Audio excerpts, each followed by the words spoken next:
guys, welcome back to Romance Review TV with Lady T, and I got another recap for you, a hot one. Love Island Season 4, Episode 28. And this episode, we had the Hearts on Fire challenge, heart racing, whatever you want to call it. And oh my gosh, it was hot. Then looked like Chad and Joel have some serious decisions to make when it comes to Phoebe, Mackenzie, and Courtney. So we're going to talk about it all. So before you do, take a second to make sure you subscribe to the channel, and please don't forget to like and share. So in our previous episode, we had a blast from the past. Mackenzie from Love Island USA Season 2 come in and disrupt the villa. And yeah, she was already making headway before she even got to meet the girls. Chad, on the other hand, had a decision to make because Courtney was putting pressure on him to either be all in or be all out. And as for Mackenzie, she was also making moves on Chad as well. So she finally this morning got a chance to sit down and have a conversation with the girls, and they were questioning her about who is she going after. And before she can actually give her answer, she got a text message. The text message was, of course, about the Hearts on Fire challenge, and I'm like, okay, we're gonna get this early in the episode. So I'm gonna do a montage. I'm gonna let you guys enjoy it, and I want to know down in the comment section, who was your top? I'll give mine at the end. Deb, she was freaking out because she don't know how to dance, so we'll see how well she does in this whole montage. Everybody's excited and getting ready for it. I was excited. I thought they was gonna wait to the end of the episode, but yeah, they giving it to us in the beginning. So here we go.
Okay, we're back. Anybody need some water or a fan? Because I'm telling you, this man right here, Jeff, is at the top of my list. But it got kind of messy when the results were revealed, and pretty much everybody was status quo. You know, Zimmy raised their hearts for each other, Sydney and Isaiah, Deb and Jesse. No surprises there.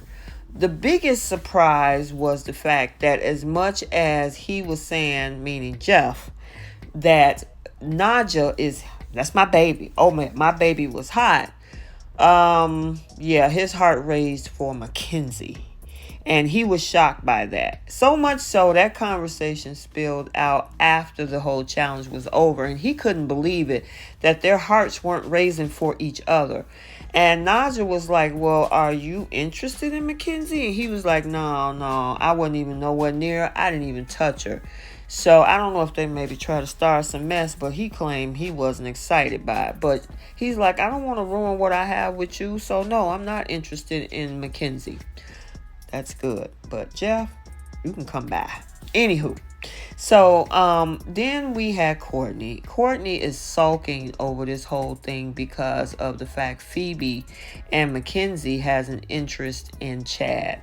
Now, yesterday she gave him an ultimatum, and today it's another story because Phoebe is coming hard for Chad.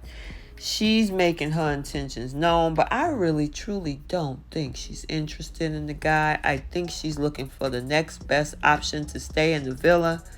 And as for Courtney decides she want to have a conversation to pretty much tell him that it's either me or nothing at all. We need to be exclusive or no.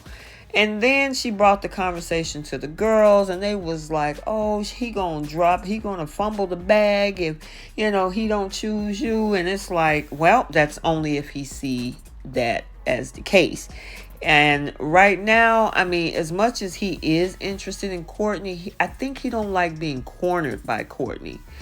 And, she's like, I need you to make a decision that is me. And he was like, well, no, you don't have to give me the space. And so she was like, okay, cool, peace. So he goes and spread the news to the other guys. And, he was like, I really like Courtney. But at the same time, she was like, either we're going to be exclusive or not. And I don't want to lock myself in if we're not 100%. So she immediately flipped over to Joel. And she was like, oh yeah, we have a lot in common, except the fact that she don't like cold weather. She never lived in Massachusetts, and she don't want to get married anytime soon. So at those core values is a no. So then Mackenzie's turn. She has a conversation with Chad, and Mackenzie is like, look, I'm only here for you. I really like you. And I'm like, man, these girls are trying to make their space known for these guys. And, Joel is having a conversation about Isaiah, about Phoebe, trying to figure her out, trying to get the intel on Phoebe, and I don't know why he asked him, but okay. So then Chad get a text message about another recoupling. The boys have the power, and the girl who don't get chose get dumped from the island. The speed dating begins. First, we have Phoebe. She's like, it's you. I want to be with you. I like you. And let's kiss. And then we had Courtney on the other side trying to get Joel, even though they got a lot of things that don't line up, which you can tell Joel is not 100%. He likes her, but he want to keep, his options and considerations with this whole thing open. So he really not giving her any type of hope. Then on the flip side, we have Mackenzie talking to Chad saying, look, I'm here for you. And she's worried about the fact that she's only been there 24 hours and she could be out the door. Then Phoebe, she's over there talking to Joel, talking about, you know what? It's you, and it's always been you, and I like you, and we have interests. I'm like, wait a minute, you just repeated that same story to Chad? Yeah, okay. So now it's time for the recoupling. Pretty much the ones that is on thin ice is, of course, Phoebe, Mackenzie, and Courtney. And one of these girls is going home, and it's based on the decision that either Joel makes or Chad makes. And pretty much they left us with that cliffhanger. So we'll have to wait till tomorrow to see. Okay, so there you have it. Our recap. Most of this episode was the heart racing challenge or whatever. And my top three, I would say, number one is Jeff. Number two is Jesse. And number three is Timmy. So that's my top three. Ladies, let me know what your decisions are. The men in my comment section, let me know who your hottest person was. I want to know, and I'll also put up a poll in the community section on my channel. So go check that out as well. So let's get the conversation started, and until the next video, take a second to make sure you're subscribed to the channel for all updates, and don't forget to like and share. We'll see you in the next video. Bye.